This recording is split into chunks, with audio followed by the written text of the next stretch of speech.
స్వర్ణ జయంతి సందర్భంగా వారి యొక్క అమూల్యమైనటువంటి వచనాలను వినాల్సిందిగా ప్రార్థిస్తాం.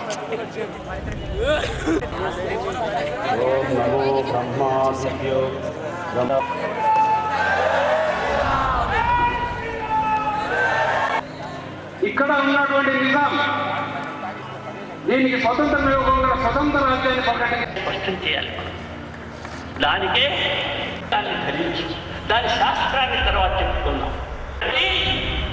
నీ యొక్క ఇష్ట దేవతతో మాలా సూర్యుడు ప్రత్యక్ష దేవత కృతజ్ఞతా భావంతో జలస్యం ఇవి వ్యక్తిగతంగా చేయవలసినవి. హిందూ వ్యక్తిగతంగా ధర్మాలు హిందూ కుటుంబం అనేది తెలియాలి.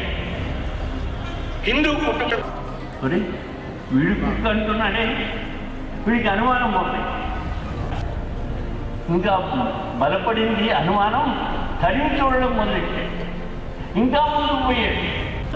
8 లక్షల మంది హిందువులు మతమార్పులకు బలైపోవడమా, దేవాలయాల అవమానపాల, ధర్మ గ్రంథాలు వాటికి స్థానం లేకపోవడం ఇవన్నీ చూసి కనుక ఇలా మౌన వ్రతం అవలంబిస్తే మన భవిష్యత్తు ఏమిటి అని ఒక మహాత్ముడు చెప్పాడు. కాబట్టి వాళ్ళ అలా కూర్చుండే సమయం కాదు.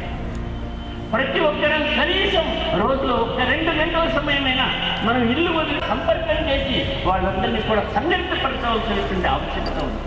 మనం ఒక్కరు క్రిస్టియన్గా మారగానే మన వాడు ప్రసాదం తీసుకొచ్చి ఇవ్వబోతుంటే మేము క్రైస్తవులం అండి, మీ దేవుడి ప్రసాదం తీసుకోమన్నాడు.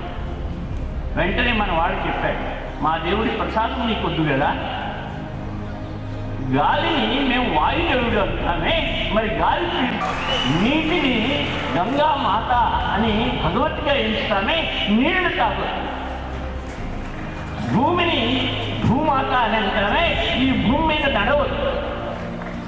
సూర్యుడిని సూర్య భగవానుడు అంటామే, సూర్య తాపాన్ని కింద ఉండవద్దు. ఇవన్నీ లేని చోటికి వెళ్ళిపోయి జీవించరా అని చెప్పాడు.